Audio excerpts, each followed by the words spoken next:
ఎలా ఉంది అసలు రైతులకి? ఎందుకంటే నిన్నే పెట్టుబడి సాయంగా అన్నదాత సుఖీభవ వేశారు కదా చంద్రబాబు. పడ్డాయండి అందరికి? అందరికీ పడినాయండి. చాలా ఉపయోగకరంగా ఉందండి. అంటే ఇప్పుడు సరైన సమయంలో వేశారండి? అంటే మొన్న కదా నాట్లు వేశారు. సరైన సమయమేనండి ఇది. ఎందుకంటే మన నాట్లకి కానీ ఖర్చులు అయిపోయి ఉంటాయి. తర్వాత ఇప్పుడు మళ్ళీ చెరువులో ఎరువులు వేసుకోవాలి కదండి. రైతుల గురించి బాగా ఆలోచించి మంచి కార్యక్రమం చేసినట్టేనండి. రైతులకు వెన్నుదండగా ఉన్నట్టేనండి. కాలువలు కూడా సరైన సమయానికి వస్తున్నాయి. నీటికి అయితే ఏ విధమైన ఇబ్బంది లేదండి. ఇంతకు ముందు కాలువలు పెద్దగా వచ్చేవి కదండి. చాలా ఇబ్బంది పడేవాళ్ళం. నీటి కొరత బాగుండేది. పూడికి కూడా సరిగా తీయలేదని చెప్పి కాలువలు అసలు పూడికలు ఇంతకు ముందు అసలు సరిగ్గా తీసేవాళ్ళు కాదండి. ఇప్పుడు మాత్రం ప్రతి కాలువ పూడికలు తీసి ప్రతి కాలువలో కూడా నీళ్లు వచ్చేలాగా చూస్తున్నారు. రైతులంతా చాలా హ్యాపీగా ఉన్నారండి. ధాన్యంకి సంబంధించిన అమౌంట్ విషయంలో మాత్రం చంద్రబాబు నాయుడు గారు ఇచ్చిన హామీని నిలబెట్టారండి.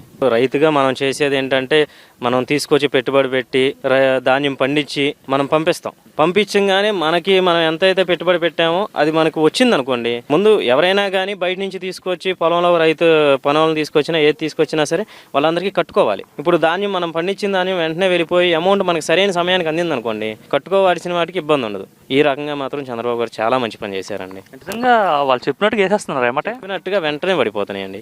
మిగతా హామీలు కూడా నెరవేర్చారా? పడుతున్నాయి అంటే పెన్షన్ ఇస్తామని చెప్పారు, ఇస్తున్నా గెలవంగానే ఇచ్చేసారు కదండి. పెన్షన్ గురించి మాట్లాడుకోవాల్సినంత అవసరం లేదు. ఎందుకంటే గత ప్రభుత్వం 1000 రూపాయలు పెంచుతానని చెప్పేసి అని దశల వారీగా పెంచుకుంటూ 250 పెంచుకుంటూ వెళ్ళారు. ఈ చంద్రబాబు గారు అలా చేయలేదు.